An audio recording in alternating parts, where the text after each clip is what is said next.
Astaghfirullah Rabbal baraya. Astaghfirullah minal khataya. Rabbi zidni ilman nafi'an wa wafiqni amalan shalihan. Astaghfirullah Rabbal baraya.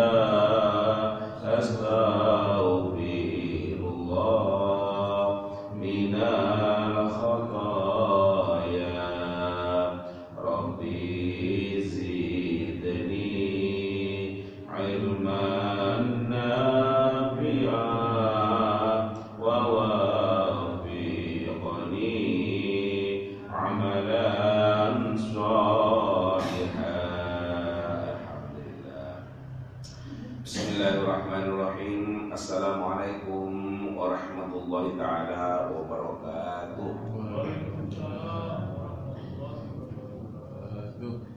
Bismillah, alhamdulillah, wassalatu wassalamu ala rasulillah wa ala alihi wa sahbihi wa mawalah. La hawla wa la quwwata illa billahil aliyyil azim.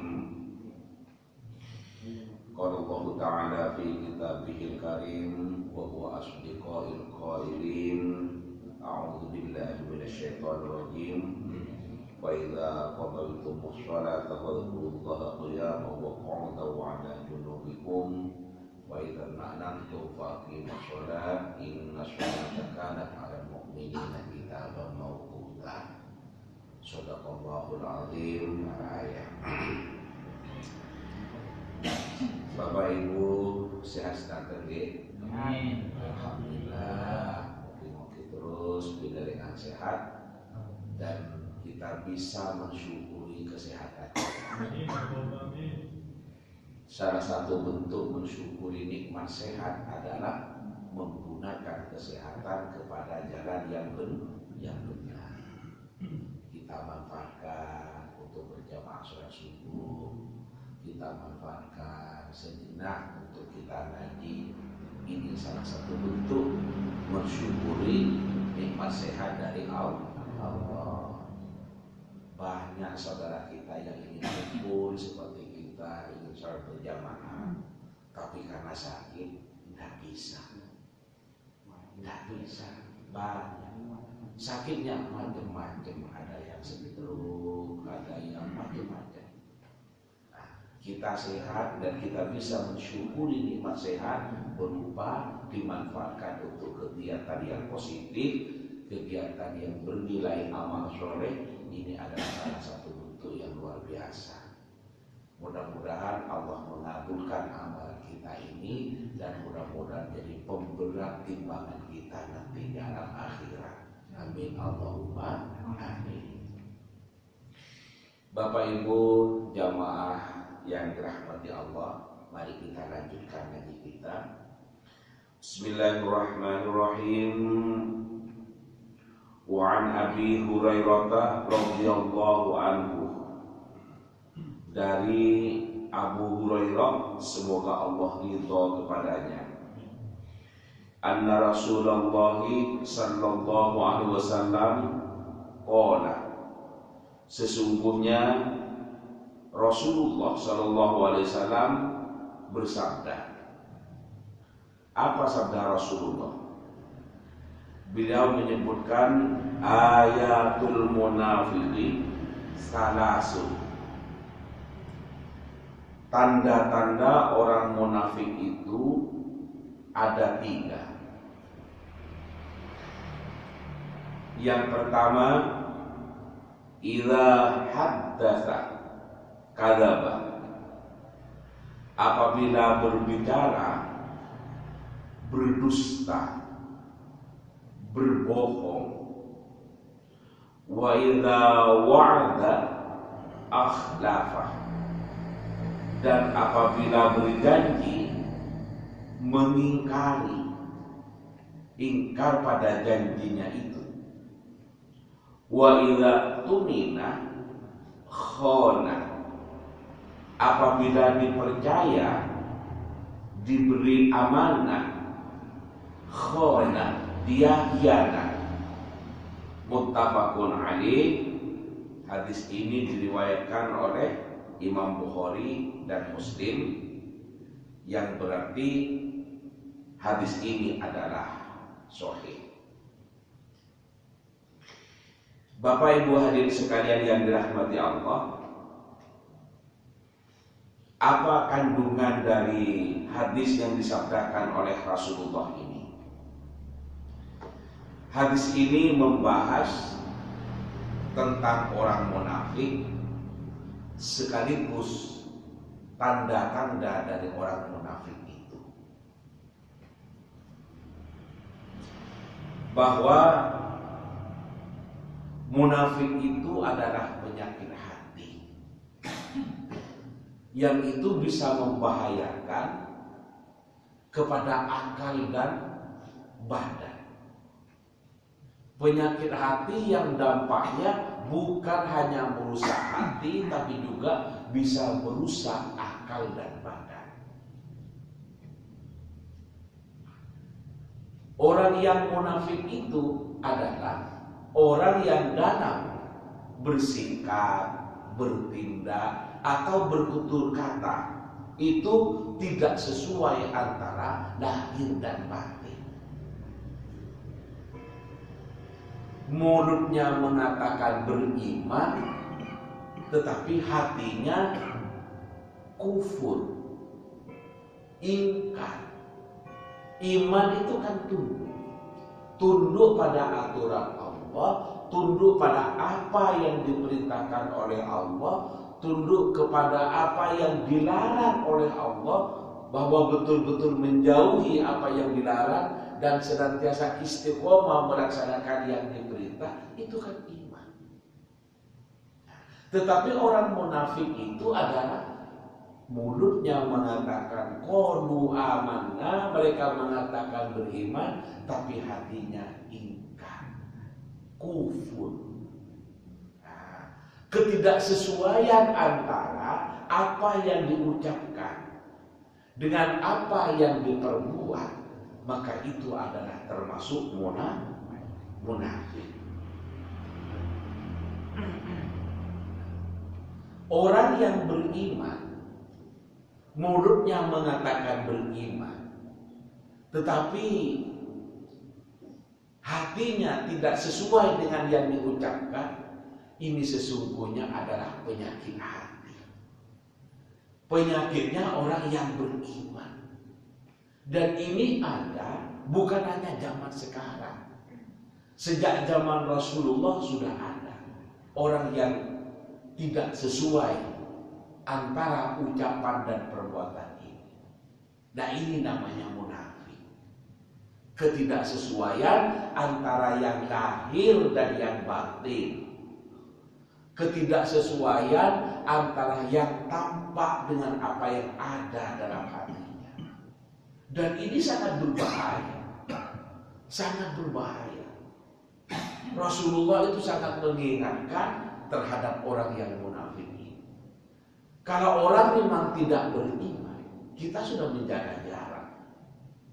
Tetapi orang yang mengaku beriman, tapi kemudian itu adalah sesungguhnya bohong, ini sangat membahayakan. Mengajak berjuang, setelah berjuang ditinggal di tengah jalan. Ini kan munafik. Di depannya mengaku cinta, mengaku senang, tetapi di belakangnya selingkuh. Ini kan orang munafik. Antara yang diucapkan dengan yang diperbuat tidak sesuai. Ketika di hadapan suaminya, Mas, sampean ganteng isi, Mas. Ya Allah, iya tadi, iya. Jalur dulu nih, Mas. Ya Allah, ngomong ganteng boleh, hanya minta uang. Apakah tidak boleh, tapi mau bilang ganteng yang sesungguhnya. Tidak ganteng kok bilang ganteng. Kalau orang itu sudah senang, apapun kondisinya, maka terasa ganteng di hati istri. Demikian juga istri, walaupun tidak terlalu cantik, kalau sang suami sudah senang kepada istrinya, sampai pakai air di sini. Iya, masih langsung ambil botol. Polisi dipuji cantik. Setelah itu tanya, pakai kopi tak mas? Ya Allah. Karena sudah dipuji cantik. Apa betul dia mengatakan cantik? Padahal dia biasa-biasa saja. Orang yang tidak munafik, dia betul. Karena apapun kondisinya, kalau orang sudah senang, cinta, maka rasanya itu melihat istri cantik. Dan perempuan itu cantik bukan hanya karena wajahnya, bisa saja karena akhlaknya bagus, senang suaminya. Kata-katanya lembut, sikapnya santun, maka senang, maka kemudian terasa cantik. Tetapi sebaliknya, jika mulutnya mengatakan cantik, tapi hatinya sebenarnya benci, maka itu sesungguhnya adalah modus, itu adalah sesungguhnya sikap yang munafik. Katakan kepadanya.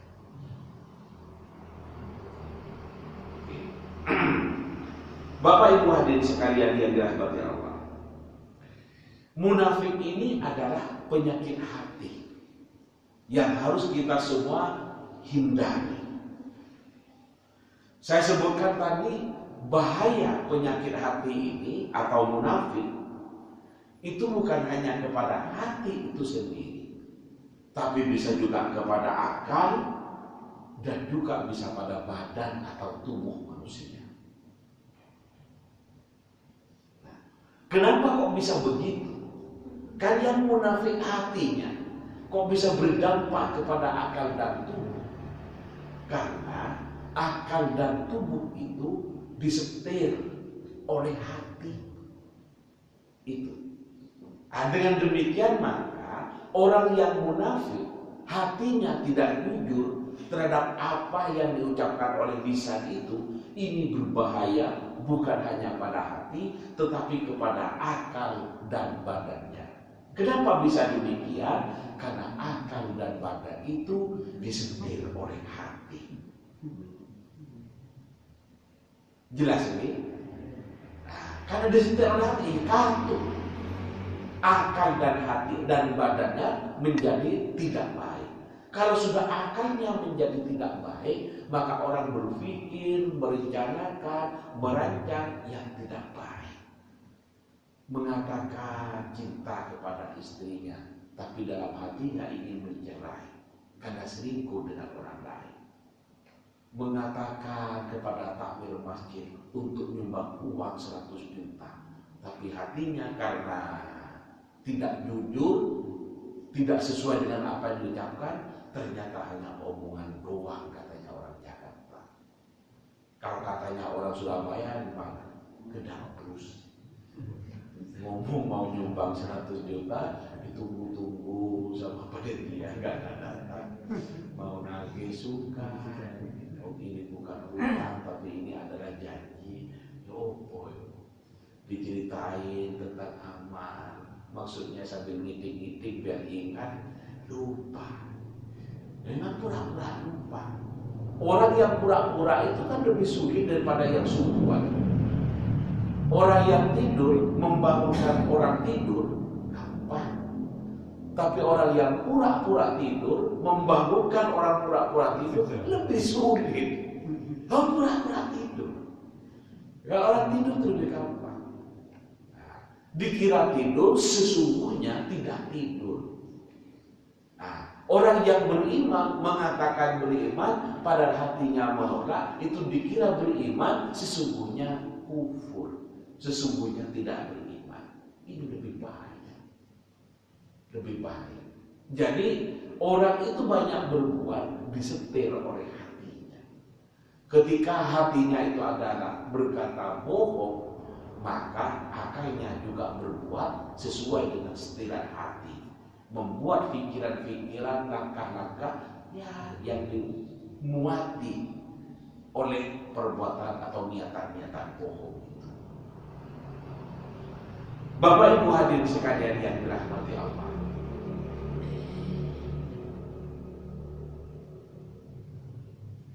tadi oleh Rasulullah disebutkan tanda-tandanya orang munafik itu ada 3. Yang pertama, idza haddatsa kadzaba. Bila berbicara itu adalah dusta, bohong, mengaku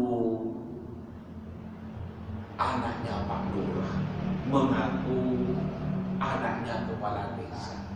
Padahal dia orang, bukan anaknya orang Pak Lurah, anaknya orang biasa-biasa. Mengaku demikian supaya mendekati cewek, supaya apa? Mau. Berarti apa? Dia bohong. Mengaku mobilnya sendiri, padahal dia adalah charteran, rentalan, sudah megaya. Tujuannya apa? Ya untuk memperdaya orang lain, untuk mempengaruhi orang lain agar dikira kaya, sehingga kalau dia naksir dia diterima. Ini kan bohong, berbicara bohong, dan bohong itu adalah dosa. Kemudian yang kedua, wa'ada akhlak. Apabila berjanji, katanya Rasulullah, dusta. Kalau berjanji mengingkari. Ini adalah termasuk orang munafik. Kalau saya dipilih jadi presiden, maka saya akan bangun masjid ini dengan taman-tamannya. Saya akan berikan tanah, saya bangunkan masjid, saya politik. Aduh, ternyata setelah jadi lupa. Ini tanda-tanda orang munafik. Orang yang seperti ini jangan jadikan pemimpin. Bahaya. Rakyatnya akan menjadi tersiksa dan akan jauh dari kesejahteraan karena sang pemimpin adalah munafik. Kalau saya dipilih jadi lurah, kalau saya dipilih jadi bupati, kalau saya dipilih jadi rektor, kalau saya dipilih jadi wali kota dan seterusnya, tapi setelah terpilih ternyata tidak memenuhi janji, maka itu adalah munafik. Munafik. Kita itu menjadi rakyat, jangan menjadi supporter, tapi harus menjadi voter. Kalau supporter ini baik atau jelek, maka yang didukung itu baik terus. Kita mendukung calon wali kota A, janjinya adalah seperti ini, seperti itu. Kemudian setelah berkuasa, tapi tidak memenuhi janjinya, tetap saja dibela. Kalau seperti ini bukan pendukung, tapi supporter. Berbeda dengan voter, artinya pemilih, sang pemberi suara. Ketika berjanji untuk janji-janji yang baik, kemudian dipilih karena janjinya baik, programnya baik, setelah berkuasa ternyata tidak melaksanakan janji-janji tersebut, maka kemudian ditagih janjinya. Ini namanya voter, sang pemberi suara. Ini namanya tanggung jawab dengan pemilihannya. Karena itulah maka kita itu bukan hanya menjadi supporter jadi rakyat itu, tapi juga menjadi voter atau sebagai sang pemilih. Nah, karena memilih kepada si A, dipilih karena janjinya bagus, kemudian setelah terpilih ternyata tidak melaksanakan, ditagih janjinya. Ini namanya tanggung jawab dengan pilihannya. Ini. Nah, kalau memilih istri juga bagaimana? Ya seperti itu. Bukan hanya dipilih terus dibiarkan. Ada tanggung jawab setelah memilih. Apa tanggung jawabnya? Ya mendidik, ya ngingoni, ya ngayomi, ya juga ngelomi. Nah, bukan setelah istrinya jelek dimarahi saja, karena jelek.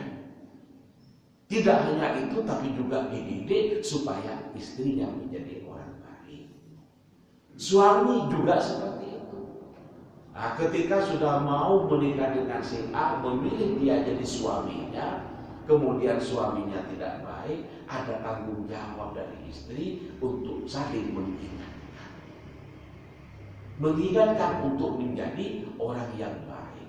Ini namanya konsekuensi logis dari sebuah pilihan. Nah, bukan hanya membiarkan. Ini. Nah, jadi wa idza wa'ada ahlafa, apabila berjanji itu adalah bohong. Ini orang munafik. Nah, oleh sebab itu, kalau janjinya itu janji politik oleh sang pemimpin itu, maka rakyat wajib mengingatkan. Kalau janjinya itu dari suami kemudian berbohong, janji akan setia sehidup semati, ternyata tidak setia, istri wajib mengingatkan. Istri juga demikian, jika berjalan tidak benar, suami wajib mengingatkan. Kalau mengingatkan tetap tidak mau diingatkan, padahal sudah diingatkan, ini adalah tanda-tandanya orang munafik. Orang munafik ini menjadi istri tapi munafik tidak sepatutnya untuk dipertahankan. Di dalam Islam, kalau sekiranya akan membuat neraka dalam keluarga, boleh itu dicerai. Jadi pemimpin munafik periode berikutnya jangan dipilih lagi. Ini namanya tanggung jawab. Kemudian tanda yang ketiga adalah wa idza tumina khana. Apabila dipercaya khianat. Dipercaya khianat. Istri saling kepada istri, Mas mau berangkat kerja ke kantor. Oh iya Dek, saling. Itu kan dipercaya. Menjadi perempuan karir dipersilahkan. Istri itu kan tidak wajib untuk cari uang. Yang berkewajiban adalah suami, yang bertanggung jawab pada ekonomi keluarga. Tetapi bila istri itu adalah diizini oleh suami untuk berkarir, bekerja di luar, boleh untuk membantu ekonomi keluarga selama itu diizini oleh suami. Diizini, diridhoi, berarti dipercaya. Istri saya mau bekerja di luar, berkarir di kantor atau di mana saja, diizini, itu berarti dipercaya. Dipercaya itu, kepercayaan itu namanya amanah. Nah, kalau ternyata nyampe di kantor itu selingkuh, maka itu adalah khianat pada amanah suami. Itu namanya khianat, itu namanya munafik. Saling kepada suaminya, ditiup tangan suaminya, bolak-balik lagi ditiupnya, berangkat ke kantor, nyampe di kantor dengan teman sekantor, berangkat ke hotel, berdua di dalam kamar. Kalau berdua laki perempuan sama-sama dewasa, laki perempuan dalam kamar, masa di kamar tahlilan? Nggak mungkin. Nggak mungkin. Kenapa masa aku di hotel berdua tahlilan kok? Jenengan percaya? Pun percaya. Niku khianat. Diberi amanat, dipercayai oleh suami, ternyata seperti itu. Itu namanya khianat. Kalau seperti itu pantas untuk menjaga. Karena dia munafik kepada suaminya. Diberi amanat, tidak dijalankan dengan tanggung jawab, tapi malah khianat. Apa ada yang seperti itu? Orang itu mengenal istilahnya dengan TTE, teman tapi mesra. Na'udzubillah. Karena itu kalau dipercaya oleh suami, menjaga amanah itu dan membantu keluarga, ekonomi keluarga maksud saya, yang sesungguhnya tidak berkewajiban bekerja, tapi kemudian bekerja berpenghasilan, membantu kelancaran ekonomi keluarga. Ini adalah perbuatan yang mulia. Perbuatan yang mulia. Istri bekerja tapi diridhoi oleh suaminya, membantu ekonomi keluarga, itu adalah perbuatan yang mulia. Tetapi kemuliaan itu akan berubah menjadi hina manakala amanah itu tidak dijaga. Karena itu kalau sudah dipercaya, ayo jaga kepercayaan itu. Menjaga kepercayaan itu namanya amanah, namanya jujur. Jujur ini adalah kebalikan daripada orang yang munafik. Nabi mengingatkan untuk berhati-hati kepada orang yang munafik, dan kita harus berusaha sekuat tenaga untuk tidak menjadi orang yang munafik, baik posisi kita sebagai pemimpin, sebagai yang dipimpin, sebagai suami, sebagai istri, apapun posisi kita, hindari dari sifat munafik. Munafik itu adalah perbuatan hati yang membahayakan kepada akal dan badan. Apa saja bahayanya munafik? Di antara hal yang membahayakan dari perbuatan munafik itu adalah satu, orang yang munafik itu akan menjadi penghuni neraka. Akan menjadi penghuni neraka. Cari di sini tadi. Allah yang berfirman dalam Al-Quran bahwa orang munafik itu adalah penghuni neraka. Allah menyebutkan kita, innal munafiqina fid darkil asfali minan nar walan tajid lahum nasira. Innal munafiqina, sesungguhnya orang-orang munafik itu fid darkil asfali minan nar, berada dalam neraka paling bawah.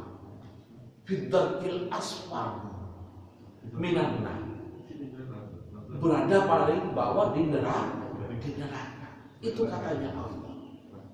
Karena itu ayo berhati-hati, jangan sampai kita ini menjadi orang munafik. Kita saja katakan saja apa adanya kepada suami, kita katakan saja apa adanya kepada istri. Kemunafikan ini adalah sering menjadi akar masalah atau menjadi api masalah dari pertengkaran keluarga.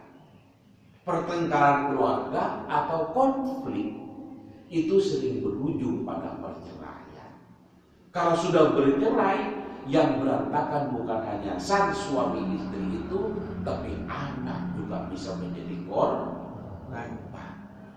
Na'udzubillah. Itu diawali oleh Quran. Karena itu hadis ini adalah mengingatkan kepada kita untuk kita tidak menjadi orang yang munafik. Istrinya jujur, ya Allah, betapa bahagianya suami mempunyai istri yang jujur. Suaminya jujur, ya Allah, betapa senangnya bagi istri punya suami yang jujur. Senangnya suami istri karena saling menerapkan sikap yang jujur. Ini yang akan membawa kehidupan yang sakinah, mawaddah warahmah. Sakinah itu nopo. Sakinah itu ketenangan, kedamaian, ketentraman. Hati suami tentram melihat istrinya. Istrinya juga damai, sejuk perasaannya melihat suaminya.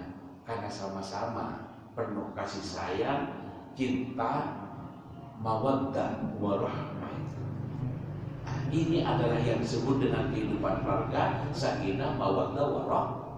Coba seorang suami tahu bahwa istrinya selingkuh, lihat istrinya itu panas hatinya. Istri juga sebaliknya, melihat suaminya tidak jujur, jengkel terus. Di mana kedamaian dalam keluarga kalau sudah seperti itu? Di mana ketentraman dalam keluarga sudah seperti itu? Tapi kalau kita saling menerapkan kejujuran, istri damai, istri tentram, suami juga demikian.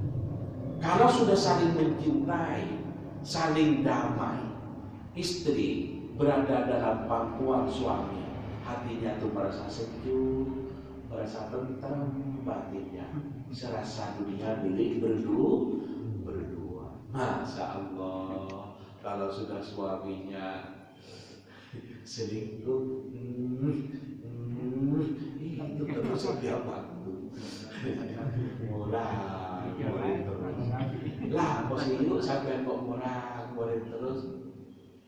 Mbok, Pak Demo itu loh. Oh, Pak Demo itu umur sakmono itu loh. Ya Allah. Dari mulai insya Pak D, sampai sudah asar Pak D.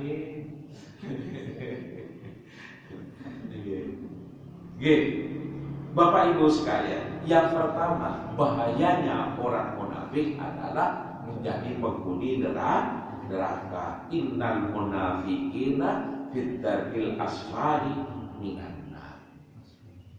Lanjutan ayat ini, walan tajida lahum nasira, dan mereka itu tidak akan mendapatkan pertolongan. Orang munafik itu di neraka tidak akan mendapatkan pertolongan.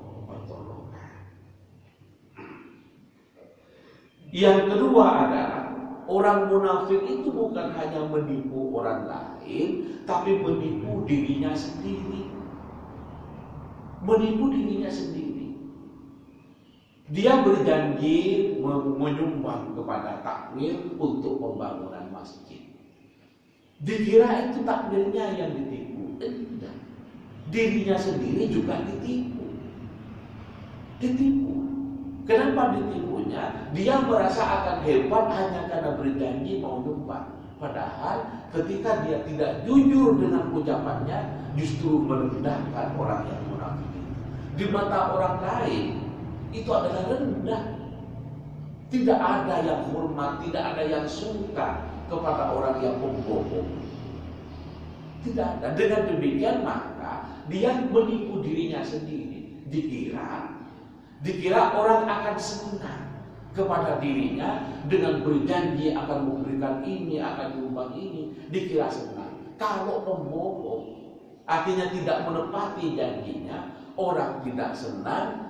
Dan menjadi sebaliknya, dikira orang akan senang, ternyata orang benci, tidak suka karena dia adalah pembohong. Karena itu maka orang yang bohong sebagai wujud dari sifat munafiknya, maka itu sesungguhnya bukan hanya menipu orang lain yang dibohongi itu, tapi juga menipu dirinya sendiri. Rugi. Orang lain ditipu, mau nyumbang ternyata tidak nyumbang, dirinya juga ditipu. Maka orang munafik, saya katakan tadi, bukan hanya menipu orang lain dengan ucapannya yang bohong itu, tapi juga menipu dirinya sendiri, mencemari dirinya, citranya di mata orang itu jelek. Itu tuh katanya mau adakan ini, siapa sih ngomong itu? Ada. Itu jadi gedang terus, iya tapi iya, aku belum dijanji mau dinikahi, terus apa nikahi itu, gedang terus bohong. Maka satunya sudah tahu bahwa itu pembohong, satunya sudah tahu bahwa itu bohong, yang lain juga tahu bahwa itu pembohong, maka citranya itu negatif. Dengan demikian, bohong sebagai wujud dari sifat munafik itu bukan hanya merugikan orang lain, tapi juga merugikan dirinya sendiri. Mencemari diri dalam hubungan antara sesama manusia, mencemari citra dirinya dalam hubungannya dengan orang lain. Dan orang lain tidak akan senang berhubungan dengan para pembohong ini karena jelas akan merugikan dirinya dan orang lain. Bapak Ibu hadirin sekalian yang dirahmati Allah, mudah-mudahan kita semua diberi kekuatan lahir batin oleh Allah untuk menjadi orang yang jujur, yang amanah, yang bukan pembohong, dan dijauhkan oleh Allah dari sifat-sifat yang tidak terpuji, yakni sifat munafik ini. Diselamatkan hati kita oleh Allah dari penyakit munafik, karena munafik itu bukan hanya jelek bagi dirinya, tapi jelek bagi orang lain, bahkan juga jelek di hadapan Allah Subhanahu wa taala, sehingga diancam orang yang munafik itu sebagai calon penghuni neraka. Bapak Ibu, demikian yang dapat saya sampaikan dalam kesempatan yang singkat ini. Mudah-mudahan ada barokah dan manfaatnya. Monggo kita akhiri bersama-sama dengan membaca doa kafaratul majlis. Bismillahirrahmanirrahim. Subhanakallahumma wa bihamdika asyhadu an la ilaha illa anta astaghfiruka wa atubu ilaik. Demikian ingkang saged kula aturaken, mohon maaf dan segala kekurangan, kesalahan dari ucapan dan tingkah laku.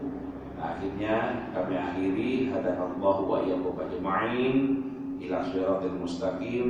Wassalamualaikum warahmatullahi taala wabarakatuh.